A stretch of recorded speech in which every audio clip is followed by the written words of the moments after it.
Everyone, good morning, welcome to new blog. हो गई दिन की शुरुआत। क्लास थी मेरी मॉर्निंग की, एक मैं ले चुका हूँ। एक चीज़ एक्सपीरियंस आपसे शेयर करता हूँ मैं। जब भी आप रोड पे चलिए, दो लोगों से बहुत बच के चलिए, एक ऑटो वाले से और एक लड़कियों के स्कूटी से। दोनों में खतरा है, बहुत ज़्यादा।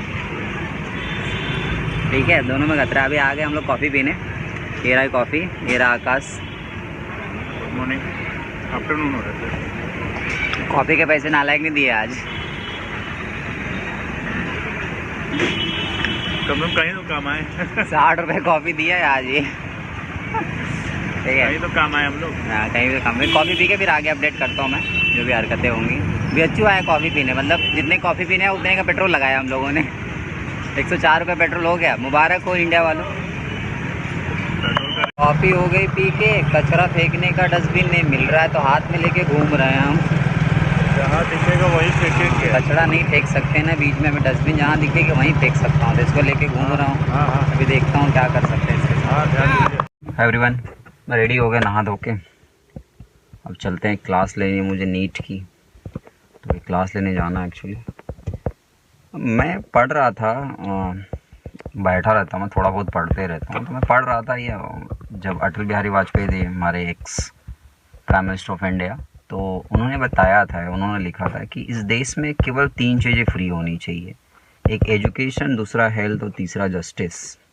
इन तीनों चीज़ों को छोड़ के कोई भी चीज़ फ्री नहीं होनी चाहिए। और आदमी सबसे ज़्यादा परेशान इन्हीं 3 चीज़ों के पीछे है। एजुकेशन के पीछे बर्बाद हो चुका है नॉर्मल आदमी, क्योंकि एजुकेशन सेक्टर का हाल तो वैसे आपको पता है, मैं और भी बातें कर लूँगा कभी उस पर। हेल्थ में आपको पता ही है डॉक्टरों का हाल क्या है। 10 रुपये का इंजेक्शन 100 में लगाते हैं। कोरोना के टाइम पे पैरासीटामॉल की दवा नहीं मिलती थी। तो ये मेडिकल सेक्टर का हाल है। और उससे बुरा हाल जस्टिस का है। अभी मैं एक न्यूज़ देख रहा था अभी जस्ट, मतलब पुष्पक एक्सप्रेस जो मुंबई से होके लखनऊ आती है। अब मैं गया मुंबई, कई बार गया हूँ मैं, तो आप गए होंगे नहीं गए होंगे, तो उसमें दिखा रहा था, बता रहा था कि जो इगतपुरी के आगे आप कसारा जाएंगे, कसारा के बाद कल्याण जाएंगे, तो लखनऊ से मुंबई वो ट्रेन जा रही थी, जिसमें कुछ 8 लोग थे बेसिकली, जो घुसे लूटपाट करने के लिए। और उसमें एक स्लीपर क्लास में थे, उसमें 20 साल की लड़की है शायद, यही है। उसके साथ इन लोगों ने 8 लोगों ने मिलकर रेप किया, ठीक है। तो मेरा कंसर्न ये है कि भाई जब इतने रेप होते हैं, दिल्ली वाला रेप हुआ, तो उसमें अभी निर्भया वाला कांड हुआ था दिल्ली वाला, फिर उसके बाद जो यूपी में हुआ था, और ये अभी हो जाता है। तो भाई ये रोज़ का सिस्टम हो गया है कि कोई किसी भी लड़की को उठा के रेप कर लेता है। चलती ट्रेन में रेप है, बताओ। तो इनको ये लटकाते क्यों नहीं हो? इन सालों को चौराहे पे खड़े करके पत्थर रख दो ना लोगों को मारने के लिए। गिरा के मारो इनको, गिरा के मारने की क्या जरूरत है? पत्थर रख दो, सालों मारो इनको, हाथ पैर काट के फेंक दो इनको चौराहे पे। बताओ, चलती ट्रेन में रेप कर देते हैं सब, इनको डर नहीं है। डर नहीं का इंडिया का मतलब हमको पढ़ाया जाता था शुरू वाले क्लासेस में, शुरू में, कि constitution is equal for all. जब हम बड़े हुए तो हमें नहीं लगता कि constitution is equal for all. Constitution में जस्टिस जो आता है वो बेसिकली जो है ना, वो खरीदा हुआ लगता है। बड़े आप हैं तो आपके लिए वारंट आएगा, ये आएगा, ढिमकाना टिमकाना 13 तरह का बवाल होगा। लेकिन अगर आपका कोई पहुंच नहीं है, कॉमन आदमी अगर आप हैं, तो आप परेशान हो जाएंगे जस्टिस के लिए। भाई हद मचा रखा हुआ है देश में। बताओ, हर 1-2 महीने के बाद सुनाई देता है। कितने तो रजिस्टर नहीं होते हैं। आप अगर डाटा एनालिसिस पे बैठेंगे तो कितने लोग तो डर की वजह से रजिस्टर नहीं करते हैं कि नहीं हमारा बदनामी होगी, या अभी भी पुरानी सभ्यताओं की वजह से जिंदा हैं लोग। लेकिन भाई चल क्या रहा है कि किसी को चलती ट्रेन में रेप कर दो, किसी बच्चे को उठा के रेप कर दो, तो किसी बस में रेप कर दो। मतलब अरे इनको लटकाओ।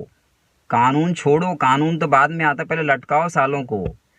लटकाओ, ऐसे ही नहीं चौराहे पे लटकाओ। जब तक 2-4 को चौराहों पे नहीं लटकाओगे ना, डर नहीं पैदा होता है। हमारे देश में प्रॉब्लम सबसे बड़ी ये है कि यहाँ पे कोई बंदा अपनी रिस्पॉन्सिबिलिटी नहीं समझता है। सरकारी टीचर मज़ा लेने जाता है स्कूल, उससे कोई लेना देना है नहीं पढ़ाने से। प्राइवेट टीचर बेचारा परेशान, क्योंकि मैनेजमेंट की वजह से परेशान, ठीक है। तो पढ़ाता भी है तो मैनेजमेंट उसकी मार के रखता है, टेंशन में रहता है वो दिन भर, वो फ्रस्ट्रेशन हो जाएगा, ट्रामा सेंटर जाना पड़ेगा उसको दवा लेने ब्रेन का। किसी का रेप क्यों कैसे बढ़ जाते हैं? उनको पता है कुछ नहीं होने वाला, कुछ नहीं उखड़ने वाला। प्रूव करते करते 20 साल लग जाएंगे। भाई this is a very very serious cases हो जाती हैं कभी कभी। पढ़ने के बाद लगता है यार क्या ही चल रहा है देश में। मेरे बहुत सारे दोस्त हैं जो अभी इंडिया छोड़ के बाहर शिफ्ट हो गए। जो वेल फाइनेंशियली हैं वो सोचते हैं क्या ही रहा जाए, ऐसे जब चलता रहेगा तो कहीं सेटल हो जाते हैं। और बहुत गुस्सा आता है कभी कभी। मेरे को लगता है ये लोग मिल जाए तो साले गाड़ी के नीचे चढ़ा दे, मरी जाएं सबके सब। क्या पेरेंट्स पे गुजरती होगी, क्या साइकोलॉजिकल इम्पैक्ट होता होगा उनके घर पे, उस बच्ची के ऊपर क्या साइकोलॉजिकल इम्पैक्ट होता होगा। आपको अगर अनवांटेड टच अगर कोई कर भी देता है कितना बुरा लगता है। सोचो 8-8 लोग। अरे भाई आपके भी साथ अगर कोई होता होगा जो मेरे को सुनते हैं, आपके साथ भी अगर कुछ ऐसा होता होगा जब आप रेज नहीं कर पाते voice, raise your voice, hit them hard. Clear हुआ? आप ये मत सोचिए कोई आपके लिए लड़ेगा, कोई दुनिया में आपके लिए नहीं लड़ेगा, आपको खुद ही लड़ना पड़ता है। और रियलिटी हमारे देश में ये हो गई कि भगत सिंह सबको चाहिए, अपने घर में नहीं चाहिए, उनको दूसरे के घर में भगत सिंह चाहिए। भाई ऐसा आपके भी साथ अगर कुछ हो रहा होगा जो मेरे को सुनते हैं, अगर आपके साथ लड़कियों के साथ कोई हो रहा होगा ऐसा कुछ जिसके भी साथ हो रहा, कान के नीचे जोर से बजाइए, ठीक है? जान से मार दो सालों को। पागल कर दिया देश में भाई। उठने के बाद सुनने में आता है ये हो गया वो हो गया, मजाक बना के रखा हुआ। तो ये मेरा कंसर्न था। बाकी मैं जो भी आगे काम करते रहता हूँ, मैं तो डेली व्लॉग्स बनाता हूँ, मेरे को कंसर्न है, जो भी चीज़ें अच्छी नहीं लगती मैं उसके ऊपर बोलता हूँ। चलता हूँ, मुझे क्लास लेनी है, क्लास लेता हूँ, बाकी का मैं अपडेट करता हूँ। और रात में मैं अभी ट्रैवलिंग ब्लॉग स्टार्ट कर रहा हूँ। आज रात में हम निकलेंगे, कहीं ना कहीं जाएंगे, घूम के आते हैं। नवरात्रि चल रही तो देखते हैं, कहीं चलते हैं, घूम के आते हैं। ठीक है, तब तक stay tuned on this channel. Everyone, हो गए फाइनली, एंड अप हो गए। ये रहे सारे लोग, सारे आ जाओ आज। ठीक है, ये सारे क्लास हो गई मेरी। ये रहा नालायक सबसे इम्पोर्टेंट वाला। ठीक है, अभी इसको दूसरा भूत सवार हुआ है। ठीक है, बताएंगे कभी कौन सा भूत सवार हुआ है इसको। जो बचपने में नहीं होता है उसी में सवार हो जाता है, वही वाला हाल है।